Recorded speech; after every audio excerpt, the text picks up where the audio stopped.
बिस्मिल्लाहिर्रहमानिर्रहीम। उर्दू पेजी देखने वाले सभी दोस्त अहबाब को अस्सलाम वालेकुम।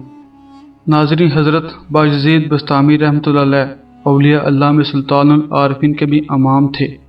आपके मकाम मार्फत का अंदाज़ा हज़रत जुनैद बगदादी रहमतुल्लाह अलैह के इस कौल से लगाया जा सकता है कि सूफिया में हज़रत बायज़ीद बस्तामी का वैसा ही मकाम है जैसा मलाइका में हज़रत जिब्राइल अमीन का।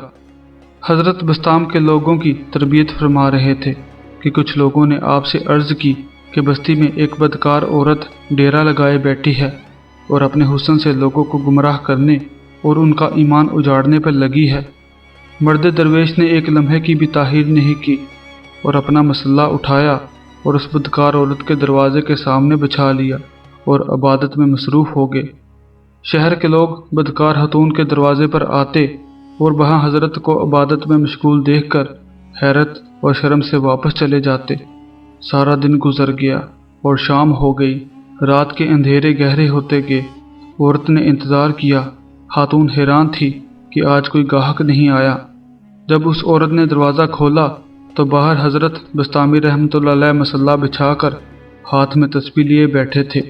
खातून ने गुस्से से कहा, ए बाबा, अल्लाह को याद करने की और थोड़ी जगह है। तुझे मेरे ही घर की गली मिली थी, क्यों मेरा धंधा खराब करते हो? जाओ अपना काम करो। हज़रत ने पूछा, तेरा धंधा क्या है? औरत बोली, गाहक मुझे कीमत देता है और फिर उसकी जो मर्ज़ी हो मैं वो करती हूँ। हज़रत ने तस्दीकी अंदाज में पूछा, क्या मैं भी तुम्हें कीमत दूँ तो जो मैं कहूँगा वो करोगी? औरत ने कहा, हाँ करूँगी। हज़रत ने उस औरत को कीमत अदा की और मसल्ला उठाकर खातून के घर में दाखिल हो गए।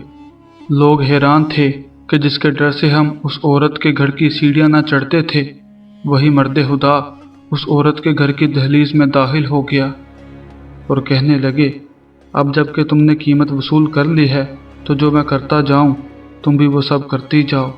औरत ने हुक्म की तामील की। हज़रत ने पहले वज़ू किया और मसल्ला बिछा लिया और फिर फरमाया, अब अल्लाह के हुजूर इबादत के लिए खड़ी हो जाओ। हज़रत ने फिर क़याम किया और जब सजदे में गए तो अल्लाह के हुजूर अर्ज़ करने लगे, ऐ मेरे परवरदिगार, इसे यहाँ तक लाना मेरा काम था, दिल की दुनिया बदलना तेरा काम है। अल्लाह ताला के फजल से आपकी ज़ुबान से जो लफ्ज़ अदा होते, रब ताला उसको कबूलियत अता फरमाते। वो औरत जब सजदे में जा रही थी तो वो एक फाहिशा थी और जब सजदा से सर उठाया तो वक्त की वलिया बन चुकी थी। कहते हैं कि वो औरत तौबा के बाद अपने दौर की इंतहाई नेक और पारसा खातून बन गई। सुबहान अल्लाह। शायर ने क्या खूब कहा है, नगाहे वली में वो तासीर देखी, बदलती हज़ारों की तकदीर देखी। नाज़रीन, ये वीडियो कैसी लगी हमें ज़रूर बताइएगा और अपनी मोहब्बत का इजहार इस वीडियो को लाइक और शेयर करके करें। फिर मुलाकात होगी एक नई वीडियो के साथ। तब तक अल्लाह हाफिज़।